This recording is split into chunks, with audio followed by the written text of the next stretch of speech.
Let's go to what are the features of Banking Regulation Act 1949. What are the various characteristics which make it very different, which makes it more viable for our customers. So the first one, licensing of banks. All the banks operating in India, they need to get a license from RBI to operate as a bank. And RBI will check that how viable it is to have that bank, whether it is fulfilling all the criteria given or written in our Banking Regulation Act, whether it has proper resources or not, is going to check everything, and then only it's going to provide a license to a company to operate as a bank, or else they cannot operate as a bank in India. There are various types of banks which are working under RBI, which are working for our country. So every bank has a different set of guidelines to be followed to come under a certain category. So once they fulfill that particular set of guidelines and requirements, then only RBI will give them a license to start their business. Second, capital adequacy. They need to have adequate capital to start functioning as a bank. As I told, various banks, different kind of requirements are there. For any kind of bank, if they want to start, okay, I want to start as a commercial bank, there is a different criteria which they have to follow. I want to start as a cooperative bank, then there is a different set of criteria which I have to follow. So this capital adequacy, how much capital they should have to come under a certain category to start as a functioning, that also RBI will check the capital adequacy, and then only you can start. Then reserve requirements. There are two types of reserves which every bank has to maintain. One is SLR, another one is CRR. SLR is statutory liquidity reserve and CRR is cash reserve ratio. So these two types of reserve have to be there maintained by the banks. Both these reserves, SLR and CRR, depends on NDTL. What is this NDTL? Net demand and time lending. Means whatever the people have deposited money in a bank, now bank has to pay them back whenever there is a demand, right? So all these demands, few demands bank knows, okay, after certain time I have to give back, like FDs, RDs, saving account. They know that people have kept the money for a certain period, and after that period we have to give it back to them. The other hand, it is net demand. Net demand means where without any prior notice, customers can come and ask for the money. So a portion of this NDTL has to be kept as reserve with the RBI, then only they can operate. So for SLR, they need to keep 18% of NDTL amount in form of gold, government securities. In these format, they have to keep. It is to show that they are highly liquid. Anytime, whenever there is a crisis kind of situation, they can liquidate these securities, gold and all, and get the funds required. In CRR, this is a cash reserve ratio, which it varies between 5 to 8%, which they have to keep with RBI. Like how we deposit our money in banks, likewise, bank also keep or deposit their money with RBI. But we get interest from the banks, okay, for keeping our money. Banks doesn't get any interest over CRR which they are keeping with RBI. So it ranges between 5 to 8% according to the monetary policy. It keeps on changing. These are the two types of reserves which are kept with RBI to maintain the liquidity of the fund. If you remember, we have studied that what were the problems because of which Banking Regulation Act came into existence. One was poor liquidity. To resolve that poor liquidity, this compulsory reserve requirements were maintained that whenever people or the customers are in need of their own money, the bank should be ready with the funds to give it back to them. Let's move to the next one, that is management of banks. For the management of banks, not anyone can start operating the bank. To manage the bank, need to have proper qualification. If someone doesn't have proper qualification, they will be disqualified by RBI. So RBI keeps a very close monitoring that who's running the particular bank, who is sitting in the board of directors, who is leading the bank. So these are controlled and monitored by RBI. If RBI thinks that okay, a certain bank is not following their compliances set, then RBI has the right to appoint or disqualify any of the chief person from the bank. Okay, so why they interfere so much into bank? Because banking system is the backbone of the country. If banking system is going to collapse, a certain bank is not operating fine and they are not going to work fine in the economy, they are holding up money from so many customers, so many people of the country. So the system is going to collapse if a certain bank is not operating fine. That is why RBI keeps a very close eye on who's managing the business, whether they have the management skills, whether they are properly qualified or not to run a bank. Then next, audit and inspection. If RBI feels like they need to check how a certain bank is operating, any movement without giving notice also, they can go and do an inspection. They do timely audit of the banks to see the functioning of the bank is proper and they are following all the guidelines, or they are following the compliances given by Banking Regulatory Act 1949. So audit and inspection is one of the key role of RBI to check that all the banks should follow the guidelines. Control over merger and amalgamation. As we know, there are so many companies who overnight, decide to amalgamate, to merge, or to acquire each other. But in case of banking sector, it cannot happen that way. If two banks decide to amalgamate, merge, or acquire, then they have to take approval of RBI before doing so. Now, in India, we know that before a Banking Regulatory Act, we know that the banks has started operating in the country. They started booming like mushrooms. So many banks were there. So government understood we don't need so many banks. We need few handful banks who are good at operating, who are good at functioning in the country. So they have given the license to few banks only, handful banks only who can operate. So these banks, if they try to merge or amalgamate, then RBI has to interfere and check whether the money which is deposited by the customers or the people of this country are not getting exploited.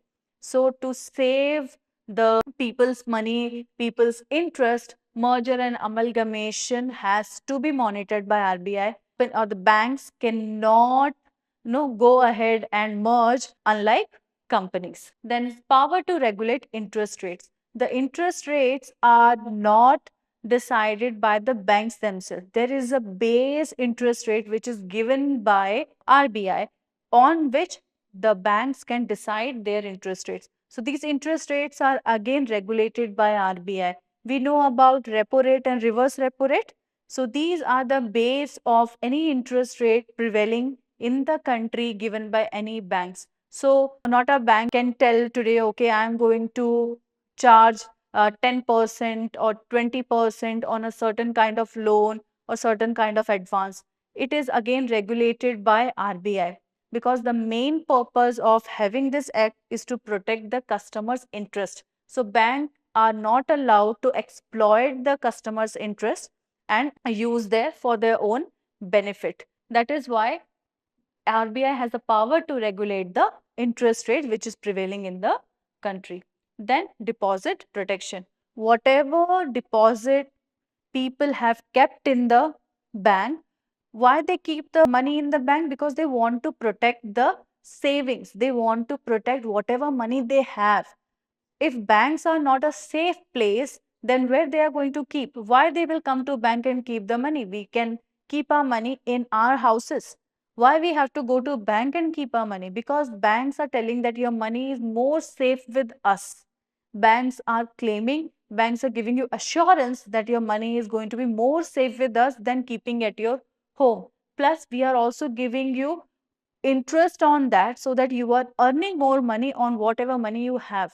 So, keeping the deposit protected, keeping the money protected is one of the key responsibilities of the bank.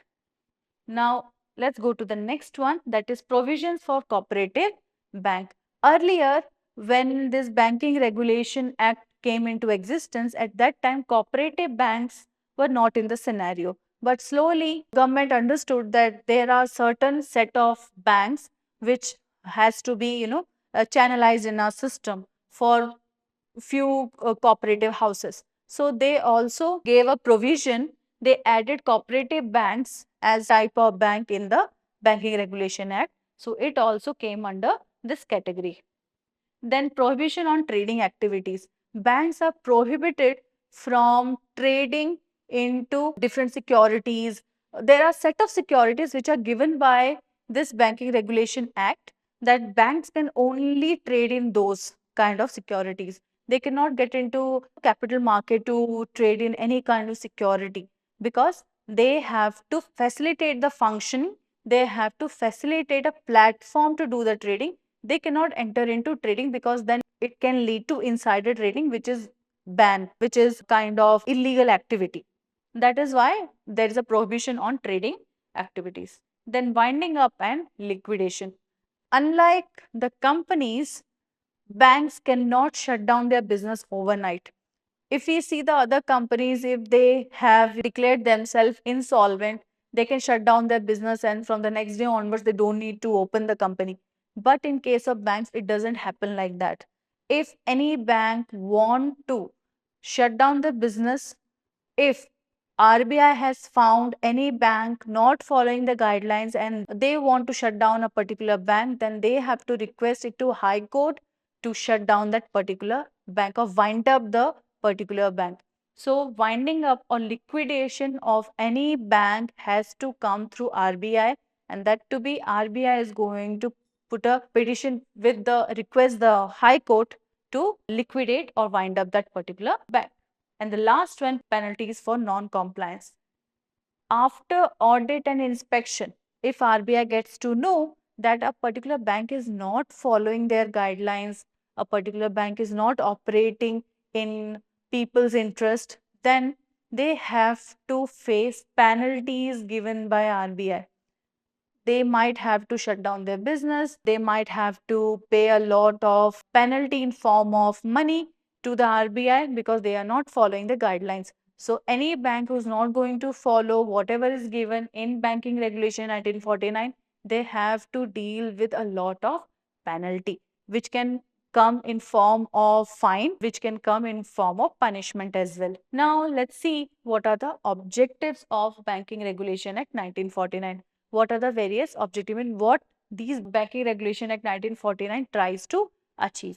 To learn objective, we need to keep in mind that what were the problems due to which Banking Regulation Act came into existence. If we keep that in mind, then understanding these objectives are very easy.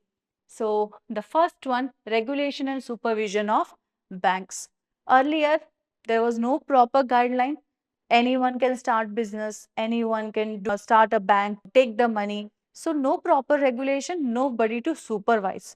The first objective which Banking Regulation Act has understood, that there has to be someone who's going to see what these banks are doing. If they are doing proper functioning, whether they are operating fine or not. For that purpose, they have authorized RBI to take care of it. So regulation and supervision is the main task of RBI. This is the first objective. Second objective is to protect the depositors' interest. Are the customers, the general public who's depositing the money in the banks, their interests should be safe. Means their faith, their confidence in the banking system should be intact. If they are going to lose their interest, if they are going to lose their confidence on the banking sector, then again we know then our country's economic development is going to collapse. That is why their money, the depositor money, should be safe, their interest should be safe. The next objective is to promote the financial stability. The financial stability of the country, the financial stability of people. So, financial stability means having proper liquidated funds whenever the country is in need of funds, because we know at what moment what crisis may come up. So we need to have a financial stability in our country to meet our needs. We have so many people in our country whose needs are dependent on the money. We all are running on money. So if we don't have financial stability, we know we are going to struggle to make our ends meet. In same way, even the country has to make its ends meet by providing for its people. And it happens because of banks. Whatever money we are depositing in the bank, that money only is flowing into the economy for all the development we see. The roads, hospitals, schools, everything is dependent on the money which we keep in bank, invest in for the economic development. So this financial stability that we can develop more and more happens because of the banks. That is why the main objective of Banking Regulation Act 1949 is to promote and to make sure we have financial stability in our country. Then ensure efficient management. Ensure efficient management of the banks. As we know, management of banks are controlled by RBI. They have the right to check whether the management of the bank is qualified enough to run a bank. If they have proper knowledge about how to run a bank, then only they are assured enough to let the bank run by those set of people. So they make sure, they ensure that the management which is running the bank is qualified and competent enough to run the banking business. So the objective of this act is to make sure the management is intact with the bank for the operation and functions. Then it facilitates proper credit flow. One side they take the deposits from the public, and on the other side the same deposits which they keep with them, they don't keep it with themselves. What they do, they flow it to the other investors. They give it as a loan and advances to other people who are in need.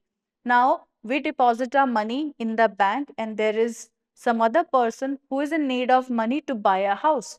That means our money which is kept in the bank will be given to that person to buy a house, and bank is going to charge a higher interest rate from that person and then give us a small or minute interest rate to us for keeping the savings. So the money which we are keeping in bank is not going to just kept in a locker. They are going to flow the fund in the economy so that the money can grow.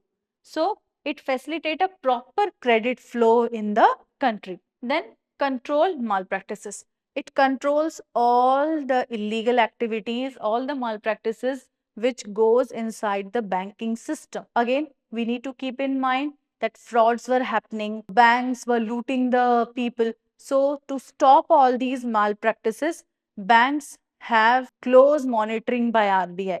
RBI keeps eye on the banks, their functioning. So they control the malpractices being done by the banks. They support the monetary policy because who has the main role in flow of money in the country? Banks. So bank has the authority, banks has this idea of that what type of monetary policy a certain country can have. So banks play a very major role in that. So they support the monetary policy. So another objective of Banking Regulation Act is to give the guidance that how a monetary policy of a particular country should go. Okay. Particularly where here we are talking about India, that in India, how a monetary policy should be and which type of monetary policy is going to give us the better results. Then enable financial inclusion. Financial inclusion means involving or making sure each and every individual of this country should avail the banking facility. Banking facilities are not only targeted towards rich people, those who have money. Banking facilities are for everyone who is resident of this country. So financial inclusion makes sure that each and every person gets the benefit, gets to enjoy the facilities given by the banks. Now, for this purpose, we know Jan Dhan Yojana. Also, there are few banks who has this condition that if they want to start a urban branch, let's say there is a XYZ bank and they know that if they have to in particular area, if they start a branch, they are going to get a lot of profit because it is a very influential area. So if they want to start a branch, just like that, they cannot start branch over there. They are going to request to RBI, and RBI says that if you want to start one urban branch, you need to start at least two rural branches. Why they are making it mandate for the banks to do it? Because these two rural branches which that XYZ bank is going to open is going to facilitate the rural people, the people who doesn't have proper facility to enjoy the banking activities. So if any bank who wants to start one branch in the urban area, first they need to make sure two rural branches in rural area where banking facilities are not availed by the people till now. So these are the few things which RBI makes sure banks do to enable the financial inclusion, that every person of this country should get the benefit of banking facility. Next, it facilitates uniform banking practices. So whatever guidelines are given, it's equivalent for all the banks in this country. Not different banks have different privileges. No. All the practices related to banking which are being followed in this country are uniform, equivalent to all the banks. So nobody can say, okay, they are more privileged to get those opportunities, not us, because people at the end they have to serve the people, they have to serve the depositors, and depositors should get equivalent facilities or equivalent benefit. That is why all the uniform practices are being followed to make sure that all the facilities which are being provided by the RBI should be followed by all the banks in uniformity. And the last one, it regulates mergers and amalgamations. The main objective is to make sure that the banks who are amalgamating have the approval and has been following the guidelines given by this act or has the approval of RBI. Not two banks overnight merge together and decide that we are the largest bank of this country having the largest pool of money. So any bank who want to wind up, liquidate, being acquired by some other bank, or they want to merge, RBI has to take care. So their objective, this act's objective is to make sure that it is regulated, it is not done by banks' mere intention.